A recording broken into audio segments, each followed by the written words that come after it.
Αγαπητοί εν Χριστώ αδελφοί, ξύλο στο Άγιο Όρος. Γιατί πιάστηκαν στα χέρια οι μοναχοί? Μοναχοί έπαιξαν ξύλο στο Άγιο Όρος. Ο ένας είναι η υποκράτηση και ο άλλος στο νοσοκομείο. Πάμε να δούμε γιατί τσακώθηκαν.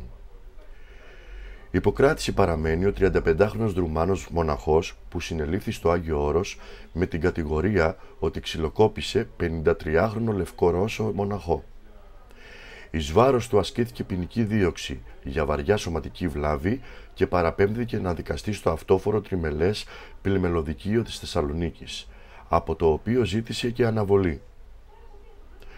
Το αίτημα έγινε δεκτό και ορίστηκε δικάσιμος για αύριο, αλλά το δικαστήριο αποφάσισε να διατηρήσει μέχρι τότε την κράτησή του παρά την περί αντιθέτου πρόταση της εισαγγελέως της έδρας.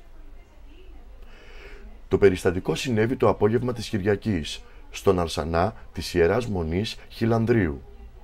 Οι δύο μοναχοί φαίνεται πως είχαν καταναλώσει αλκοόλ, ενώ η αιτία της συμπλοκής φέρεται να ήταν μια διαφωνία που αφορά δογματικό ζήτημα, όπως και αναφέρεται στη δικογραφία. «Τι είναι αυτά, κύριε κατηγορούμενε?» τον ρώτησε η πρόεδρος του δικαστηρίου, όταν ανέβηκε στο βήμα του κατηγορούμενου για να ζητήσει την αναβολή. Απαντώντας, ο ίδιος ζήτησε συγγνώμη, υποστηρίζοντας ότι και αυτός δέχτηκε χτυπήματα από τον 53χρονο, δείχνοντας μάλιστα με το χέρι του τα σημεία στο πρόσωπο όπου φέρεται να χτυπήθηκε. Η πρόεδρος του συνέστησε να απευθυνθεί σε νοσοκομείο αν δεν νιώθει καλά. Δεν εγκαταβιεί στο Άγιο Όρος. Ο 35χρονος Ρουμάνος είπε ότι δεν εγκαταβιεί μόνιμα στο Άγιο Όρος. Φέρεται να ζει σε Ιερά Μονή της Καρδίτσας, τονίζοντας ότι βρέθηκε προσωρινά για λίγες μέρες στην Αθωνική Πολιτεία. Ανέφερε δε ότι με το θύμα γνωρίζονται χρόνια.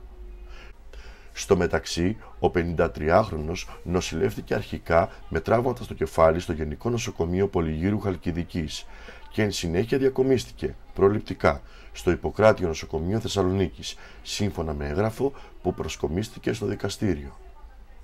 Αμήν.